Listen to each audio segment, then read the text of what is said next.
Well, we are here today, or this afternoon, to talk about a big topic, serving the next billion media consumers. And of course, that's all about the changes in the mass audience. As that audience breaks into ever smaller fragments, where will the next billion come from? We know they're out there. And it's probably not from the mature markets of the US or Western Europe. It's probably from new markets that remain a little bit outside the ken right now, as well as niche audiences in many of the countries that we currently operate in. So the question is, what are the media consumption patterns that are emerging? How will traditional and broadband media both try to take advantage of them? So to talk about that, we have a very interesting panel here. I'm going to actually let them tell you a little bit about themselves. They'll do a better job, and I'll start with Tim Jackson of Intelsat. Tim? Thank you, Robert. Yes, Tim Jackson from Intelsat. I oversee our global media solutions. We're the world's largest global satellite operator, and I think many of you are probably familiar with us. If not, we're just down the hall, so come down and take a visit. We typically exhibit at NAB, one of our largest shows, and look forward to meeting customers and others throughout the week. And seated next to him is Dr. Beth Erez with RRsat. Beth, can you tell us a bit about that? Sure. Hi. I don't know. Can you hear me? Yes. Can you hear me now? Yeah, now you can. Good. Okay. My name is Beth Erez. I work for RRsat, where I'm responsible for marketing and some aspect of our business development activities. RRsat is a company that provides content distribution for content from anywhere to anywhere in the world. We use satellite, fiber, internet, and are happy to discuss with any of you what we do. And also there's a couple of brochures up front if anybody is interested. So you say you're in marketing? Seated on my other side is Mr. Pinkerton, who is the CEO of Netromedia. And can you tell us a bit about that, Che? Sure. Netromedia is a content delivery network, so we're a little different than the three other folks here. We are primarily, obviously, internet-based. Can you guys, everybody hear me? A little more volume, please. I could speak into the mic. Anyway, that's better. Thank you. Netromedia, main clients are going to be media broadcasting companies, which is why we're at NAB, of course. But unlike these folks, we don't use satellite. We obviously use our distribution network throughout the globe. And we have a booth right there. Good placement. And finally, seated next to him is Aslan Tricha, who is with SES World Skies. And tell us about that. I work for SES World Skies. It's a global satellite operator with 43 satellites. We focus on media, enterprise, and government, and we're also at the booth down that way. Okay, thank you very much, ladies and gentlemen. This is, interactive here. If you have a question during this, please don't, throw your hand up, and if I don't see you, wave it. So we'll make sure to get your comments and thoughts into the session. Okay, the major Western markets saw a real boom in TV channels over the past decade. I guess the question I have for my experts here is, looking forward over the next 3 to 5 years, do you expect that trend to continue? And if so, or if not, where else are we going to see growth in media consumption? So, Aslan, why don't we start with you? So, I think that if you look at the market, there's a constant need that drives better and better content. The technologies that are, the display technology specifically, are constantly getting better. The distribution technologies are getting better. People are consuming media, not just at home in the traditional sense. They're consuming it on the road, everywhere, multiple senses of media. So I do think the trend will continue in the mature markets of a growth. Specifically, I'm not sure if we can translate that to more channels, but specifically consumption is going to be more, and more bandwidth is driven. And are there other areas as well in the world, in addition to the the industrialized market, that you see that SES is looking at growth? I'm sorry, I couldn't hear you. Are there other areas in the beyond the industrialized world markets? No, beyond the industrial world is a completely different story, in a sense that in the mature markets we've kind of hit somewhat of a plateau or a slowdown. In the emerging markets, a number of things have happened: deregulation, foreign direct investment is possible in many of these countries. Local content is being generated. If we look at Mexico, for example, Brazil, India, Thailand, these are places that are producing content today. The reach, these countries all have had a significant GDP growth in the past 5 to 10 years, whereas we more or less stagnated. They've had a significant number of growth, which translates directly into disposable income. Disposable income means more people spending money, and that money translates into ad dollars, and that fuels more and more content. So today, while we see a bettering of technology in the mature markets, we see a whole new take-up in the video channels, in the consumers in terms of media, and specifically in the second tier of emerging countries. And this is not unique to the media industry. This has happened in the telecom industry about 10 years ago or 12 years ago. It's the next layer of countries that are consuming it, and it comes with, it's a virtuous circle. A lot of things have to come together to make that happen, and deregulation is a big part of that. So Brazil, Mexico, India, Philippines. I'm going to jump over to Tim here. Tim, do you see a similar story? Aslan said a couple of very interesting things. One was the idea that we're going to not necessarily see a lot of new channels in the industrialized nations, but we're going to be seeing a lot more consumption. And then I think he told a different story about the emerging markets. Yeah, I would completely agree with that. I think we're seeing a technological wave of innovation in the US, Western Europe, some of the more advanced markets, and that's reflected in the tremendous demand and the tremendous growth of the media business overall. Now, that's not necessarily translating to a lot of media growth for a company like Intelsat in North America. We're in the middle of trying to figure all of that out. Things like 3D television is kind of at the forefront of that. I don't think we're seeing a tremendous amount of growth there, at least not that was expected in 2010. So for North America in particular, for us, it's going to remain fairly steady, not too much growth there, but that's offset by a tremendous amount of growth in markets like Latin America, Africa, Asia, where we've got a new satellite, IS-17, we just put into service in November that's practically sold out because of the demand in Asia.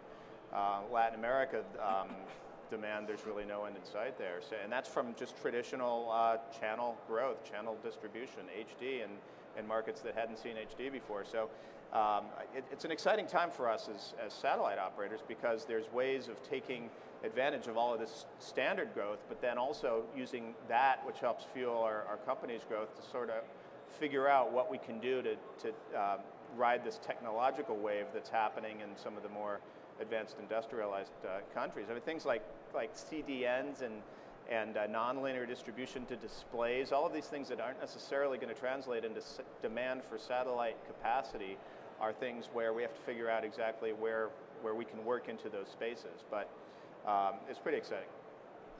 I was running a panel last year of some broadcasters, and I was so depressed in our preparatory call when one of them said, yeah, North America TV, it's boring. I thought, oh no, that's what we're supposed to be talking about. Beth, from your point of view, you deliver a lot of services into a lot of places, so yeah. What's your take? Well, I think there's one aspect, I agree with both of my colleagues here, but I think there's one aspect of it that they have not mentioned, perhaps because they don't really deal with the manipulation of the content in the same way we do, so that we're delivering our services over their satellites or over CDNs, but a great deal of what we do is manipulation, and we see a very, very distinct trend in localization. So that previously someone like an MTV or a Disney or any of the other major studios might have taken their content and simply re-delivered it, said, okay, downlink it, turn it around and send it somewhere else. Today they're not doing that. Today they are looking to regionalize, to localize the content for the particular market that they're dealing with. And so for us, this has been a plethora of new channels. Channels where before you might have had just one feed, now you might have 6, 10, 13.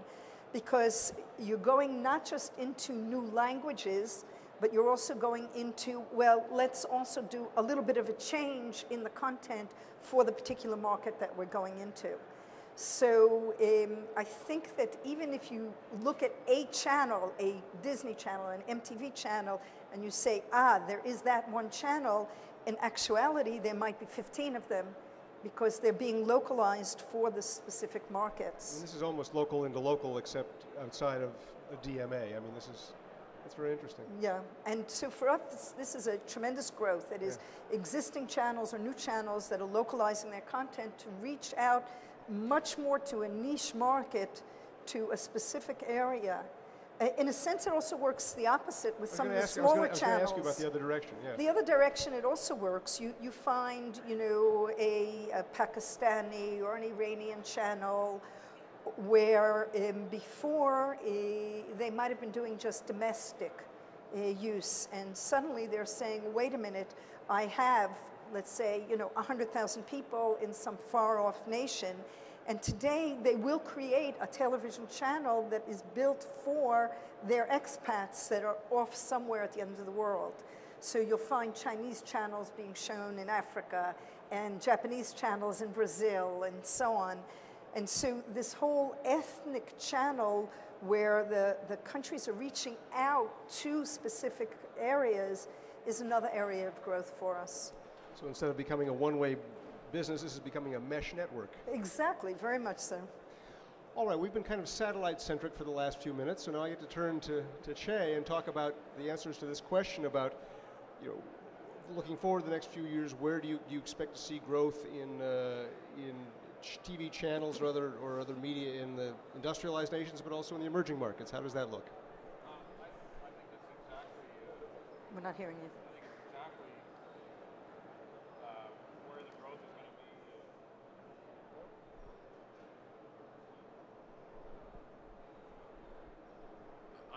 Thank you, Robert. Okay, I think it's so very interesting actually to listen to the comments from satellite.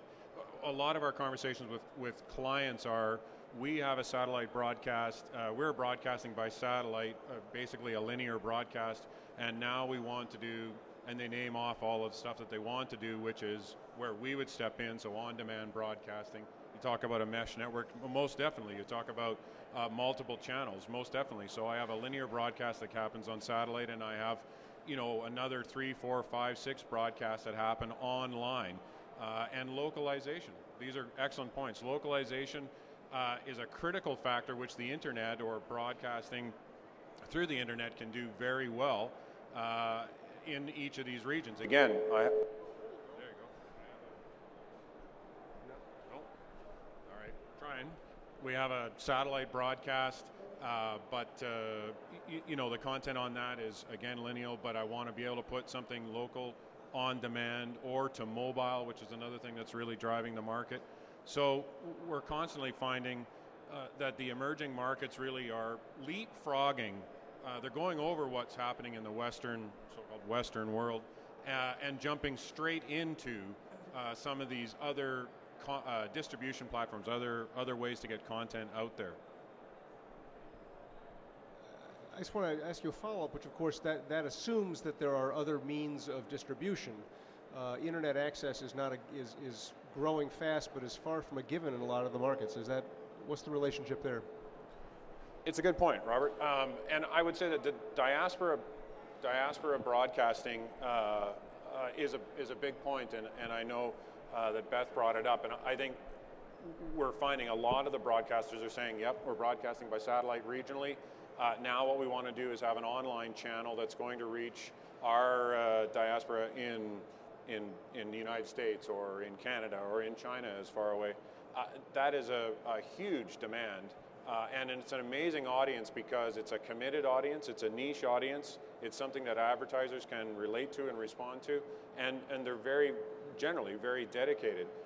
And we find that a lot within our client base. A lot of our client base broadcast by satellite and aren't able to find a way to get into the country that they want, that their audience wants. And obviously streaming from that location, Iran, Middle East, Africa, is simply not feasible. CDN steps in, make it happen. It's very exciting. It's very interesting. Any questions or thoughts out there? Okay. All right, so this is going to be a little bit of a philosophical question, and I know it's always hard with a good hard-headed business people here, but television grew up in the U.S. and in Western Europe as a standalone medium. The next billion media consumers, however, are going to have an increasing range of choices, as Shay just described some of them, whether it's broadband video, IPTV, over-the-top television, mobile, and on and on. How widespread do you think, seriously, the new media choices over the next billion are going to be for the next billion? How serious is that leapfrogging is, and how do you think it's going to impact the evolution of broadcasting, of the growth of channels, traditional channels, and so forth in those markets? Beth, I'll turn to you.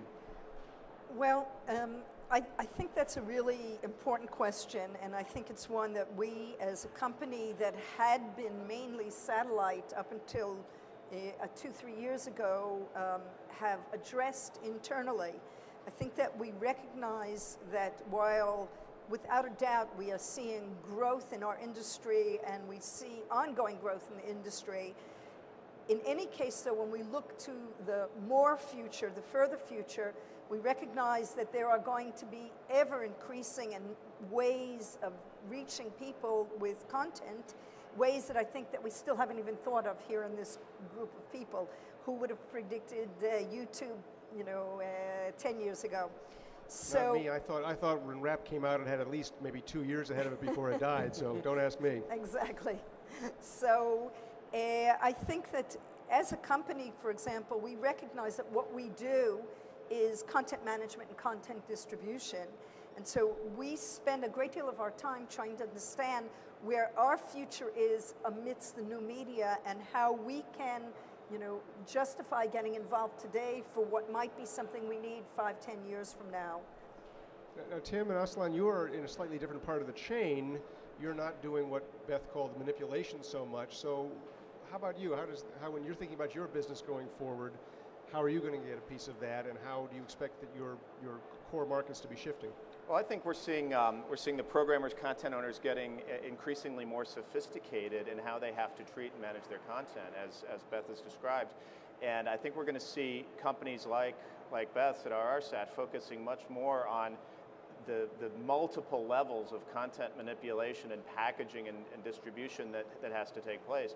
Now, where Intelsat is focusing on is expanding our distribution network and infrastructure to be able to support that. My company's thought is that companies are going to want to focus in certain areas, and for Intelsat, it is the contribution distribution infrastructure where we see a great deal of value. Now, it's not only our 50 plus satellites that we have to support that, but also our Intelsat 1 hybrid fiber satellite infrastructure that we're expanding rapidly, and also our teleports. And over time, teleports, of course, are data centers and can become more sophisticated and advanced data centers, and data storage close to the edge is going to be, and securely, is going to be increasingly important. So I think we're going to continue to focus on the infrastructures to be able to support multiple formats and multiple distribution methods, and work with our customers and partners to enable them to do that. Aslan, what's your comment on that? I think there is no doubt that multi-platform delivery of video is going to continue.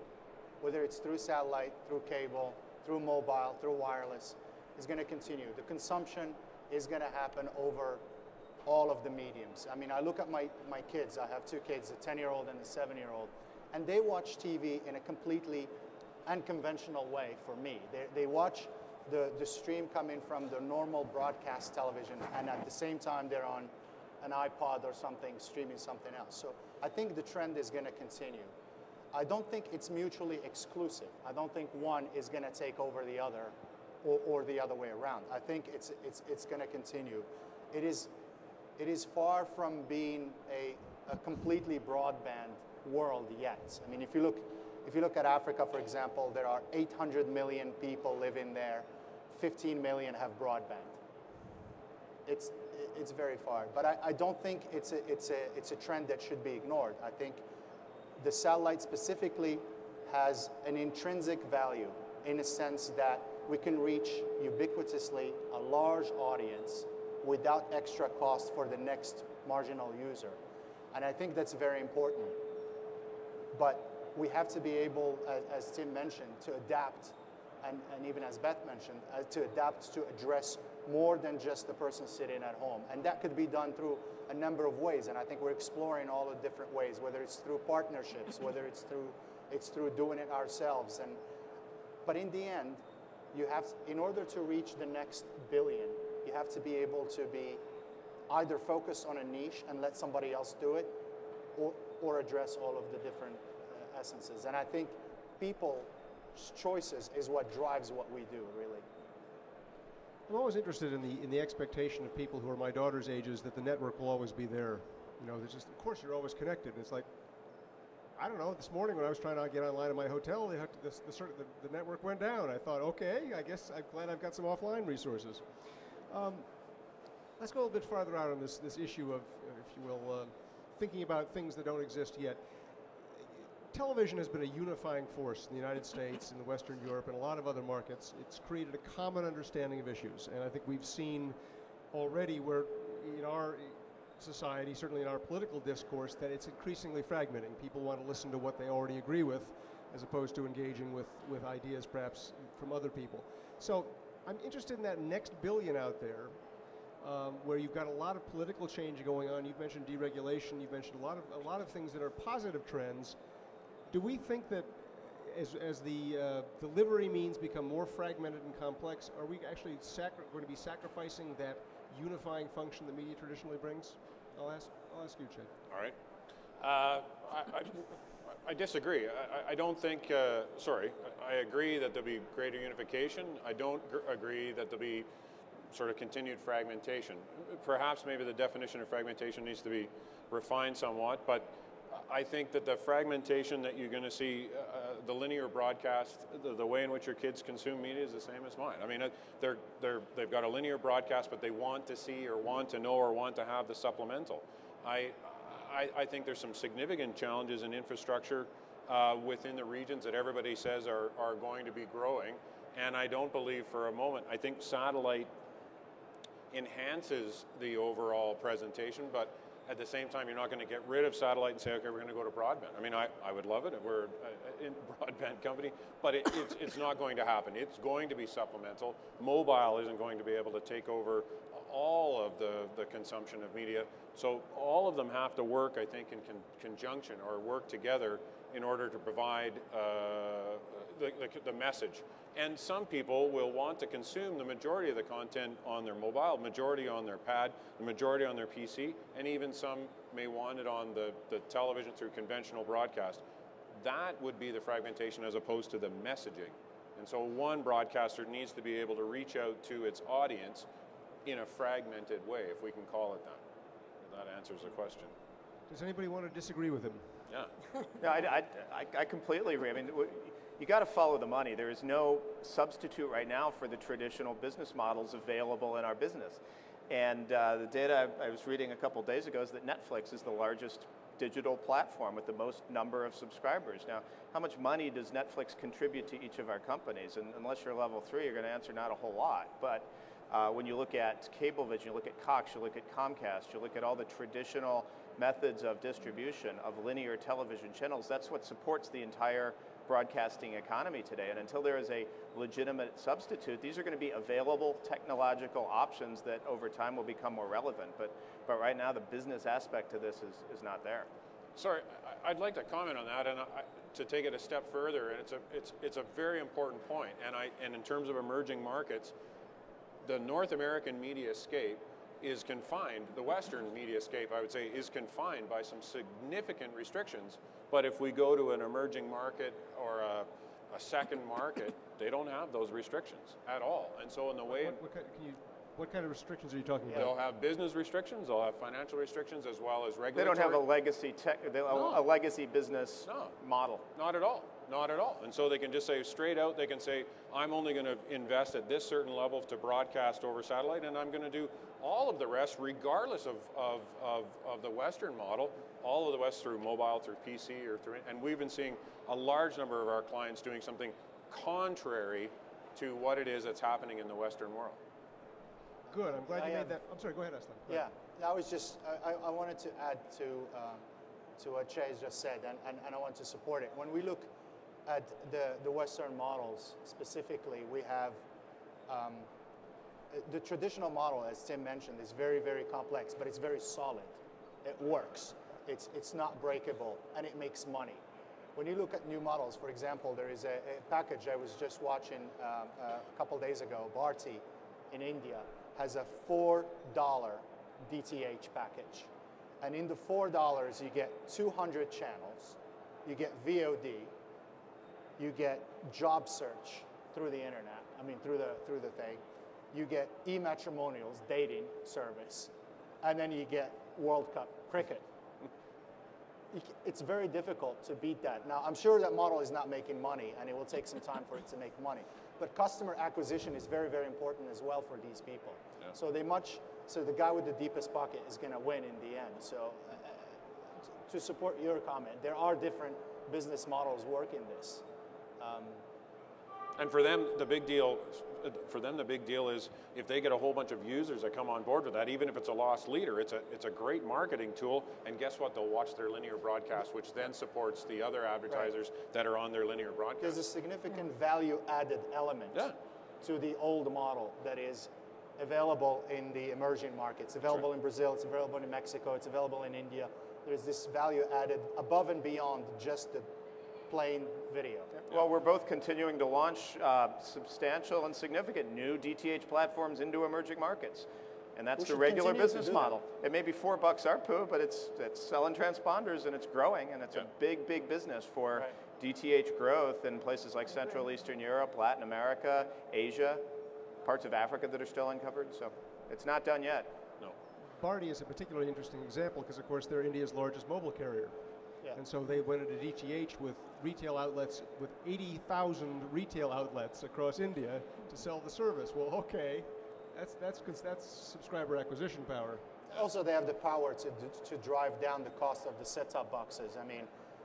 It was $800 about 7 years ago. It's $40 now. They have the power to reach as well.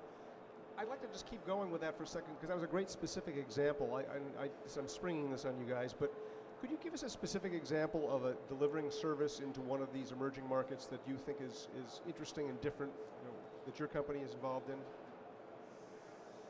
And you can go ahead. You look like you might have an answer. Well, for us, we're seeing distribution into the emerging markets through traditional means. It's DTH platforms. There's nothing special or secret or new about that. Is the customer changing? As I said, in India, it was a mobile carrier who decided to do it, or is it traditional broadcasters?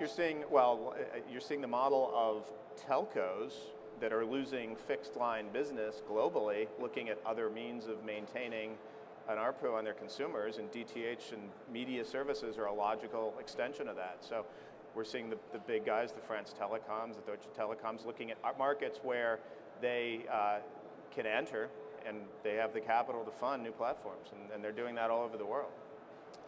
It's an interesting one.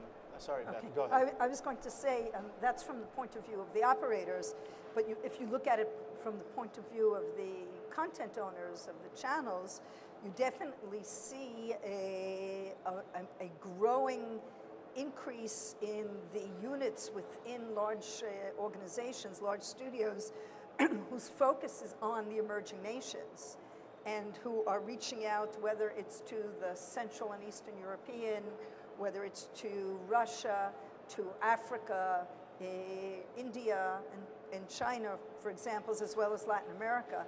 And so you see this both within the traditional studios who are putting an emphasis on marketing their content into those areas, or you also see it within the smaller channels like a baby TV, okay, which is now available in 16 different languages, including 4 languages over India. I just have one question. How come you need languages at all for baby TV? Because they can't read. Okay. So it's not subtitled. Not subtitled. Shay, could you give us a specific example? You were talking about some of the new and different ways that media is being distributed in some of these countries. Can you give an example from your company's experience? I can. I guess our company really, I think the big deal is going to be the diaspora broadcasting. I have to come back to that. The infrastructure in some of the countries is not robust enough to go with an all broadband platform. But I think what's really important about that is that, ironically, the Western world is really supporting a lot of these broadcasters, which are in the emerging markets, because they have the wallet size to be able to support the broadcast that's going on. And I think that a lot of the broadcasters that are in country, some of the regions have already been mentioned, are using the Western world to fund some of their programming, which they're not going to get. $4 is, you know, $4. I want it. That's right. It's going to be hard to monetize that, but that's what that market will bear within that market, and it's tough to create content that's rich and engaging at that price level. So let's reach out to the Western market, which can pay a little bit more, and I think a lot of, certainly we've seen a lot of examples in our organization where people are doing that, broadcasters are doing that. You know, that's funny, and it never before struck me that that's a great way to make, yes, that's a great way for those channels to make money. That's very interesting. To what extent, I think I already know Tim's answer and probably your answer as well, but to what extent are the broadcasters or telephone companies or whoever they might be that are serving the next billion, are they adopting the same technology solutions that we've always, you know, have been using in the West, and to what extent are they leapfrogging us? Are they innovating in new ways that perhaps could teach us a few lessons? I know the Barty example features some of that, and you talked about set-top boxes. Set-top box is just one of them. I mean, Barty is a mobile operator and telco operator, and they have about 180 million customers. So when they make their CapEx investments, they're not going to make it in something that's old. They're not following a serial line, and they try to leapfrog every time they can.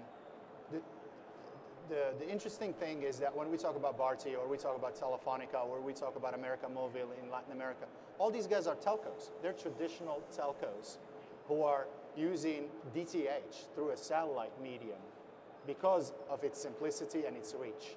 And I think that when they think about traditional delivery methods, it's one thing. When they think about future delivery methods, they don't have a choice but to leapfrog, in essence. And I think wireless is a big, big part of that, of their game, whether it's terrestrial wireless to reach, you know, multi-value or multi-platform users. I don't think, to jump in, I don't think you can, I don't think that a linear broadcaster today can, with good conscience, not understand where the market is going, and that if they're not thinking about wireless, it doesn't have to be mobile as in a BlackBerry and iPhone, but a pad, you know, really is going to be the new TV of the future for a lot of people. It's being used like that now. And in the future, it's going to be the way that people are going to want to consume alternative broadcasting, and they need to think about this for nonlinear. And we see it emerging now, but if you talk about the next billion, there's no reason why part of the next billion can't come from existing broadcasters today actually calling upon their existing audience and saying, hey, we have more content for you. And that's not really happening as well or as good as it can within the Western world, whereas the markets, the emerging markets, are doing it instantly. They're not thinking about it. They're going, we're going to market with this platform. Actually, I have a specific example about this. There was a Nielsen's report that came out that talked about the consumption through wireless broadband. And the US was the baseline at like 100. And a number of countries in emerging markets, although the penetration of broadband into those markets was lower, their consumption of video over the broadband was significantly higher than US and Europe. Yeah. It's interesting, just in our previous panel, one of the panelists made a great point. He said, we were talking about over-the-top services and internet consumption of video, and he said, well, have you noticed that 5 years ago, you used to be able to find pretty much anything you wanted in video on the internet, and strangely enough, you know, it's just not there now. It's behind a subscriber wall. So I think maybe we are getting a little better at it, perhaps, than we were before. Beth? I wanted to add that we're talking a lot about the distribution side of our market and not the contribution side. I think Tim, when he first spoke, said something about Intelsat being in the business of contribution and distribution. And I want to add here that the contribution side of the business, that is the bringing the content to the operators, no matter how that operator then decides to distribute it, the side that's using satellite for contribution is increasing. It's not decreasing. And usually it's a simple mathematic problem. If you are doing 1, 2, 3 different contributions to 3 operators, you're going to go find a way to do it by fiber. But if you're starting to go to 100 and 200, or and some people to 1,000, you really start looking for satellite as your contribution mechanism. And that mechanism is not changing so quickly. I mean, I'm not saying it'll never change, and never say never. But certainly in the near future, this is a definite growth market that is still growing, at least for my colleagues at SES, Intelsat, and ourselves, the contribution side of the business. I think digitization has a big play with that, right? As people are moving from analog transmission to digital transmission, digital, it just does not have the reach. So having to duplicate the content to different parts to redistribute it, from a contribution perspective, I think is there as well. Yeah. When you talk about contribution to 1,000, that doesn't sound to me, that almost doesn't sound like contribution to me. It sounds Well, like 1,000 operators, not individuals. I'm not talking about 1,000 consumers. Right. We talked about DTH, which is really going to the consumer. Okay, with free to air, pay, it doesn't matter. We talked about operators, which are going to the consumer. But what I'm talking about here is not to forget that large market that's the contribution market that is bringing the content to somebody else who is then going to be distributing it further, whether it's by satellite or CDN or mobile. I mean, we're doing today contribution to mobile operators by satellite. Can you just describe, without, you have to name names, but can you describe how that works? The mobile operator, which is usually a telco, as we've said, has some kind of a satellite dish on its roof, and we are taking content, usually localizing it in some way, shape, or form for that operator, perhaps putting it into a different standard than it had been before, the codec requirements different, and we are uplinking it to a satellite that then goes down to one or more mobile operators. Are they using you to some extent as backbone for their in a sense, yeah. In a sense, well, backhaul, backbone, yeah. One of those little secrets everybody's always likes to talk about wireless, and the thing we don't like to talk about is the fact that behind every wireless network there's a robust backbone out of fiber or something else. Tim, do you have anything you want to add? Well, we were doing that for a long time with Qualcomm MediaFlow before they decided that they didn't want to do that anymore. But that was a backhaul, I guess, to UHF television transmitters throughout the U.S., which would then be distributed across a mobile network. They just didn't want to play anymore, did they?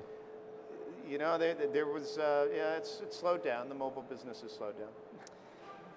One of the underlying factors, I think, or at least one of the attitudes that we bring to this conversation, I became aware of it as I was working on this, was the idea that somehow it's always going to be American content pushing out to the rest of the world, because that's the way it was when we were growing up. But do you see that changing? Do you see that our appetite for content is going to become increasingly diverse, or is it going to be, again, 2 or 3 countries dominating the world's media landscape? It's going to be very diverse. It's growing at a rapid scale. I mean, we look geographically now at all the region as being very important to us. No longer is Africa the region that people dabble in and it's slow growth and low growth. It's huge.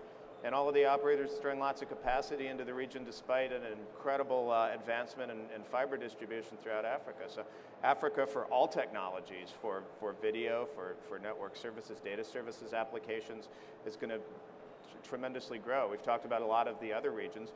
The core regions of Western Europe, not so much for us, but at SES Intelsat really work in that market. For us in North America, particularly the United States, I don't see a whole lot of of drastic change happening in that market for the next probably decade. And over time, we're going to see whether there's going to be a consolidation in cable operators or a growth towards distributing to cable operators exclusively on the ground, whether LTE and 4G solutions become something that will be used more in a business-to-business contribution environment. But I don't think it's anything that's going to happen. And I'm going to use a quote I used at one of the panels at the satellite show too. When you look at the time frame when SES and Intelsat were developing the current generation of U.S.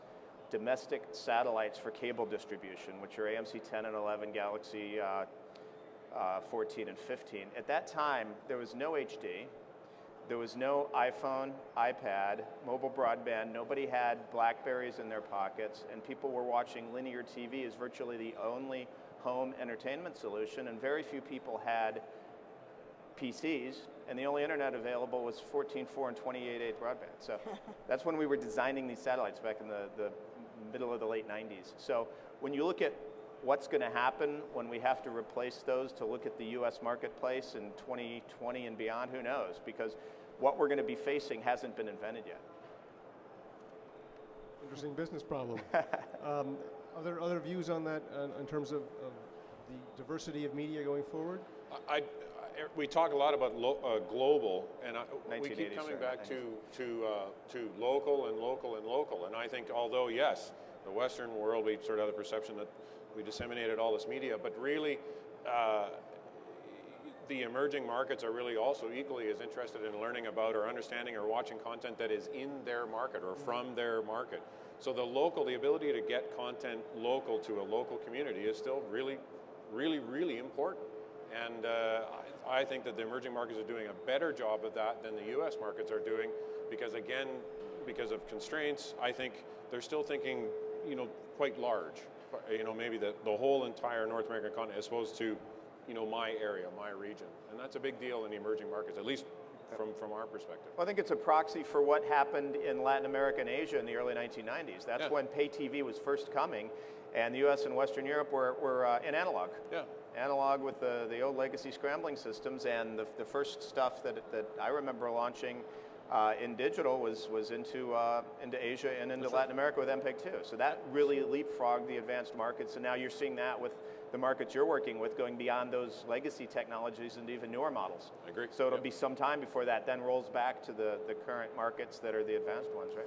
And I think the challenge, I totally agree, and I really think the challenge is not so much for the emerging markets. They have so much freedom. When I'm there, these guys have a sense of enlightenment. The world is their oyster. Where I think the real challenge is right here in North America or in the Western world, where I think the challenges of the broadcasters here are frankly far greater than they are in the emerging markets. From my perspective, which is not the same as satellite perspective. I think there is no doubt that there is good content that stems from the US and Europe. And I think some of that will remain for a very long time. But there is local content that is coming with significant productions that are coming in different parts of the world.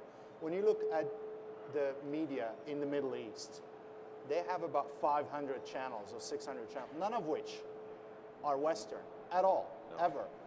And when you look at India, the amount of content that comes out of India far exceeds what comes out of the US in terms of just churning movies and content. Brazil, Mexico, they all produce so much. Turkey produce so much content. So I think the US will continue to have some leading part of valuable and important content.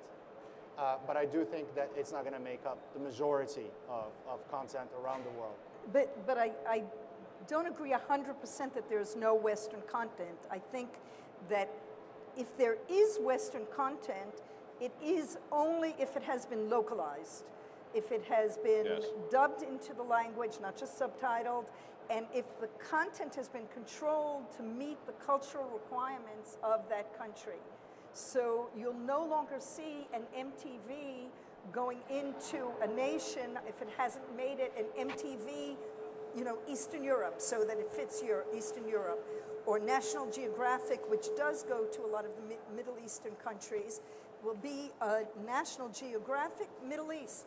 that has really looked at what is the content that's wanted by the culture that I am trying to sell my content into. I'd agree with that. Yeah. So I think that there is still Western content going into these countries, but not, well, we'll take anything that the West is offering.